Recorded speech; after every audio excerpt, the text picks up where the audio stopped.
Hello, and welcome to Scary Berry. Today we will be telling 3 terrifying ghost stories that are claimed to be completely true. You decide for yourself. Without further ado, let's get this shit started.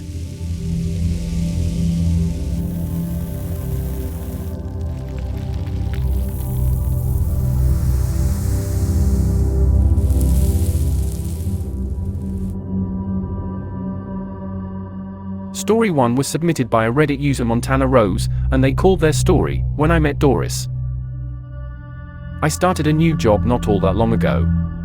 I've been in the same line of work for the past 4 years, elderly care and med passing. I currently work at a more family-style assisted living facility in the panhandle of Idaho. I work in the big house, and when I started this house had roughly 26 residents in it. During my first week, I was led to believe there were 27. Prior to my starting at this facility, 2 residents had contracted COVID and passed over the summer. One of these residents we will call Doris. On my first night during rounds, I checked room 7 and found someone laying in the bed asleep. I watched and saw the rise and fall of their breathing before I shut the door to check on the next room. I later, several nights later, found out that nobody was in this room. In fact, after viewing it during the day, I found there wasn't even any furniture in the room. On my second night, around 4 o'clock, a small and frail-looking, round-faced woman in glasses with wispy hair came shuffling around the downstairs fireplace holding a comb in one hand and a hair tie in the other. The shuffle of her feet was distinct and rhythmic. I turned to my shift trainer to ask who the resident was, and when I turned back she was gone. When I explained what I saw, my shift trainer told me that was impossible. The resident had passed almost an entire month before. This entity bore no ill will, she was merely following the patterns of her life as they had been for many months before her passing. I've seen her a few times since then. She still comes shuffling from behind the fireplace in the early morning to have her hair done. On to story 2, posted by a user named BooZombie. The story is called The Thing That Watched My Sister. Pretty creepy. I'm a girl from a 4-child broken home. My siblings are all older than me, and after the divorce, all 3 of them got heavily into drugs. Throughout my life I have always been more sensitive to the paranormal. From the ghost in my closet as a child to whatever thing scared the crap out of my cat in my basement when I was 14, if it was in my house I knew about it. But somewhere along the way I began to notice something else following my siblings. It was just a dark shadow for the most part, hanging behind corners when my siblings entered rooms, and following them out when they left. It lessened its presence when my mom got enough money to send my 2 eldest siblings off the rehab for their problem. Around when I was 15 or so, my closest sister in age was getting heavily addicted to heroin, but I didn't know that until a week after the event. She was studying at the kitchen table while I was cooking dinner. I turned to grab the salad out of the fridge, and as I turned back I glanced at my sister. It was just a quick glance over, but I finally saw it, and it wasn't a shadow this time. It was this hollow-eyed girl, no mouth, with sickly grey skin and black draping hair. It was sitting right next to my sister, and it was just staring at her. Its nose couldn't have been more than an inch away from her, just staring in rapt attention. I screamed, dropping the bowl in my hands. My sister jumped and looked up at me like I was crazy, but I had never seen something like that before. I was shaken to my core. I told her what I saw, and she just laughed and joked, "Damn, maybe you just foresaw my death." My sister ended the conversation with that. We ate dinner and didn't talk about that again. Until a week later.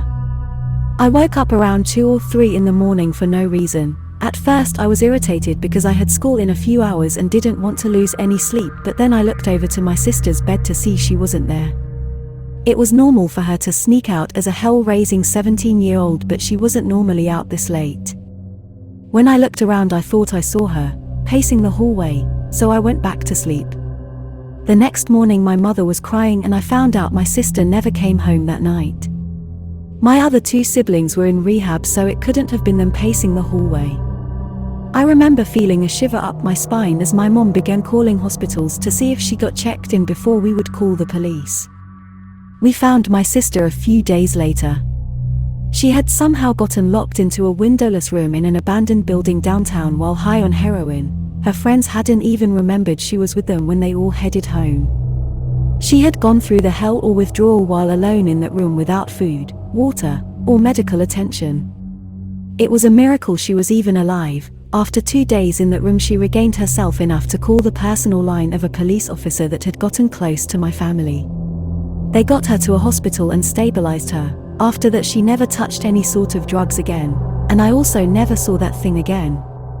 The shadow never returned. I don't know if it was the physical representation of her addiction, a demon, a reaper, or even some kind of guardian angel, but whatever it was, I don't care. I'm just glad it never had to come back. Wow, a ghost helped her find out her sister was in grave danger. Maybe it is nice, but regardless, it was a girl with no eyes, and that's scary as hell. So if I see that in my house, that ain't my house no more. Sweetie boo boo cakes, sweet honey cheeks. Fuck that, I'm out. That being said, on to our third and final story of the night, titled "It Love My Wife." Written by user SilverBullet54. This experience happened from 2015 up until just last year, when my brother-in-law finally got a rental space while house hunting. My wife hasn't been as much of a believer in the paranormal as me. I kept telling her that no matter what, there's something I can't explain. Her brother took my side, as he has always believed in the afterlife not being a one-way road. What happened convinced him even more. Her brother, Lucas, not the one who works at the Stagecoach Inn, had been trying to find a house somewhere in either the Mid-Atlantic or West Coast. Due to crazy patterns of weather, I suggested the Mid-Atlantic. He always joked that he hoped to find a haunted apartment, while Lauren always said she didn't believe that he would, even if he begged a ghost to take up residence.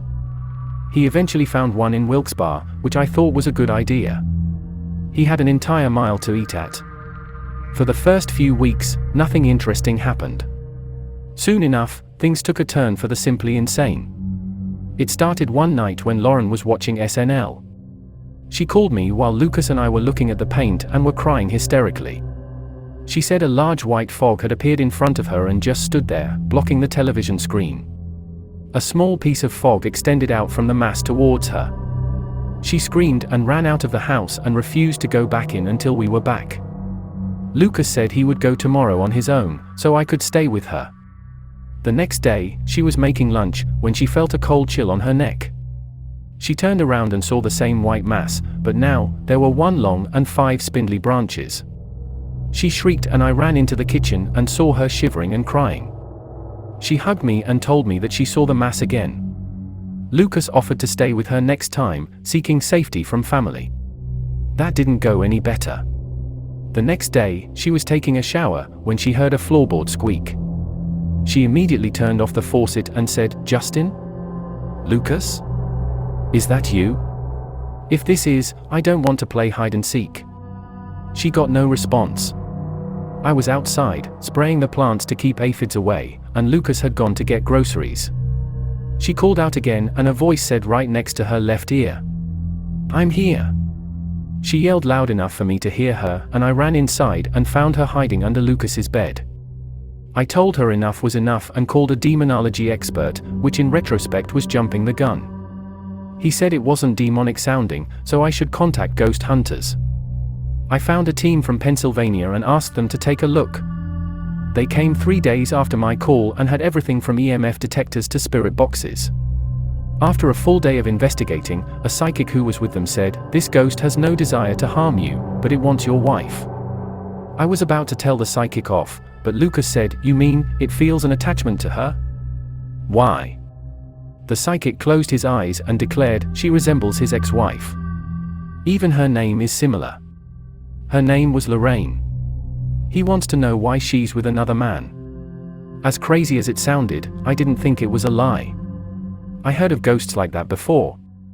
I asked him how to get rid of it. He said, "Move out, ASAP." The ghost may be attached to her, but he's more attached to the apartment. Lucas bought a different place for himself in the winter of 2018.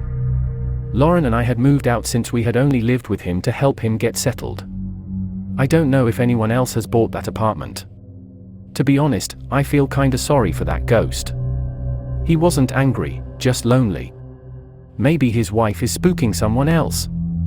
All I know is that, after everything else I experienced, this was a grade A case for one of the most interesting times of my life. As a side note, my wife believes now. That is the end of today's stories. If you're listening to this in the dark, good luck fucking sleeping tonight. If at any time you want to check out the stories mentioned in this video, check the links in the description for the full stories and their creators. I appreciate all of you for tuning into today's video, it means a lot. And as always, if you see any type of supernatural activity, comment and I'll put your story in a video. Like and subscribe to help the channel, and as always, stay very scary.